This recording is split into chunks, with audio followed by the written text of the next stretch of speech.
During World War II, when chemical fertilizers were in short supply and every bit of food and waste had to be used carefully, farmers and gardeners turned to a pretty remarkable composting method that quietly outperformed most of today's pricey soil amendments. It wasn't flashy, it wasn't patented, and it definitely wasn't sold in shiny bags, but it built living, fertile soil faster than anything the modern agricultural industry has ever managed to bottle. This formula, often called the Victory Compost Mix, became the foundation for countless wartime gardens that, fed families and communities through some of the toughest years. What's truly incredible is that the principles behind it still hold up today, because, well, it's not just compost, it's biology in motion. The secret to the World War II compost mix was precision, not just luck. The wartime compost formula wasn't simply a random pile of scraps thrown together. It was designed with real precision to create balanced microbial activity, high nutrient content, and long-term improvement of soil structure. Gardeners of that era didn't have synthetic nitrogen pellets or those slow-release phosphorus granules. They relied entirely on organic chemistry and the science of decomposition.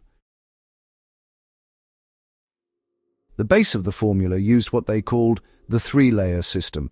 The first layer was high-carbon material, things like straw, dry leaves, sawdust, or even shredded paper, laid about 6 inches thick. On top of that came a nitrogen-rich layer, kitchen scraps, grass clippings, or fresh manure, about 3 inches deep. The third layer was soil, roughly 1 inch thick, to inoculate the pile with native microorganisms. Then the pattern was repeated in that exact order until the pile reached about 4 feet high. The ratio of carbon to nitrogen sat close to the golden balance of 25:1, which, keeps decomposition steady and odor-free. What made this compost formula really superior was its use of soil as an active compost ingredient rather than just a surface dressing. Each soil layer introduced billions of bacteria, fungi, and actinomycetes that immediately began working on the organic layers above and below. By stacking the materials in precise ratios, the pile heated up quickly, often reaching 130 to 150 degrees Fahrenheit within days, killing pathogens and weed seeds naturally while speeding up the breakdown. The wartime formula didn't just feed plants, it built soil structure. Modern fertilizers deliver nutrients, but they do little to improve soil structure. The WWII compost method, on the other hand, was designed to create humus, the dark, crumbly, microbially rich substance that forms the backbone of living soil. Humus acts as a sponge, holding up to 90% of its weight in water and binds loose sand or breaks up dense clay. This is why gardens using this compost stayed fertile year after year without the need for repeated fertilization. One of the key lessons from this era is that fertility isn't just about nutrients, it's about structure, aeration, and biological life. Farmers would often refer to their compost as living soil medicine, because once applied, even dead or compacted ground would start showing signs of recovery within weeks. Worms would return, soil color would darken, and plants would grow sturdier with deeper roots. If you want to recreate this effect today, apply 2 inches of this mature compost over your garden beds in spring and gently mix it into the top 4 inches of soil. For raised beds or depleted ground, use a ratio of 1 part compost to 2 parts native soil when refilling or amending. Within 1 season, you'll notice a shift, not just in yield, but in how the soil behaves. Adding natural accelerators was, the secret weapon that kept decomposition consistent. The World War II composters didn't have commercial compost starters. Instead, they relied on natural activators that anyone could make at home. A popular accelerator was a liquid blend of molasses, water, and just a small amount of animal manure. The sugar from molasses provided a rapid energy source for beneficial bacteria, jump-starting microbial activity. To make a similar activator today, simply mix 1 tablespoon of blackstrap molasses and 1 cup of well-aged manure in 1 gallon of non-chlorinated water. Pour this evenly over each nitrogen layer as you build your compost.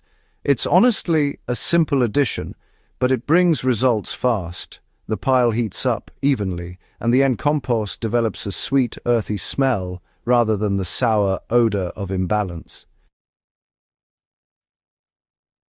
They also knew, the importance of moisture and oxygen. The compost should be as damp as a wrung-out sponge. Too dry and microbes slow down. Too wet and the pile turns anaerobic.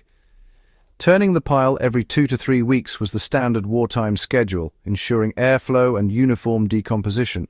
Within 8 to 10 weeks, the pile would transform into rich, dark compost that crumbled easily in the hand. Reports from the British Dig for Victory campaign and American Victory Gardens show that this compost formula could, double yields on small plots within a single growing season.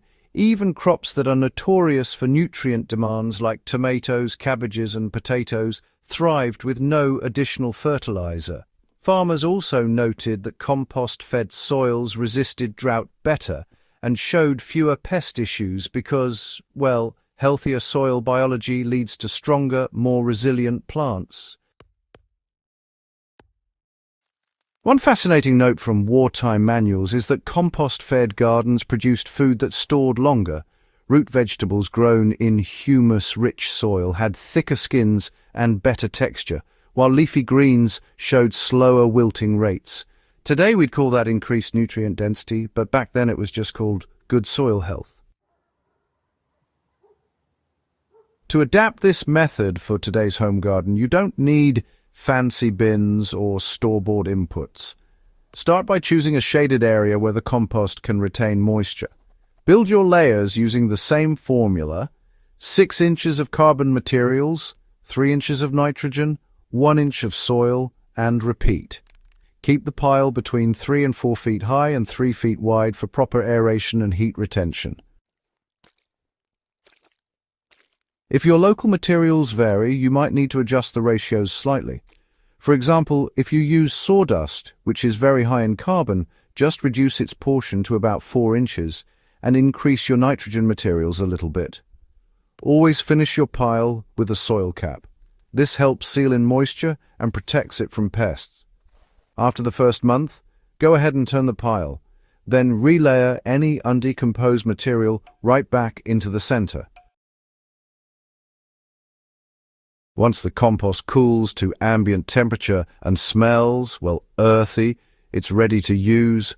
For long-term fertility, you'll want to apply compost in both spring and autumn.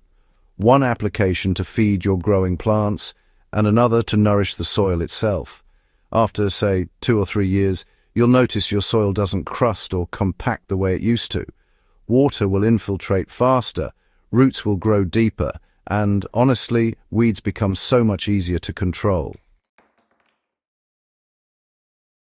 What makes this Second World War compost formula so powerful is that it works with biology, not against it.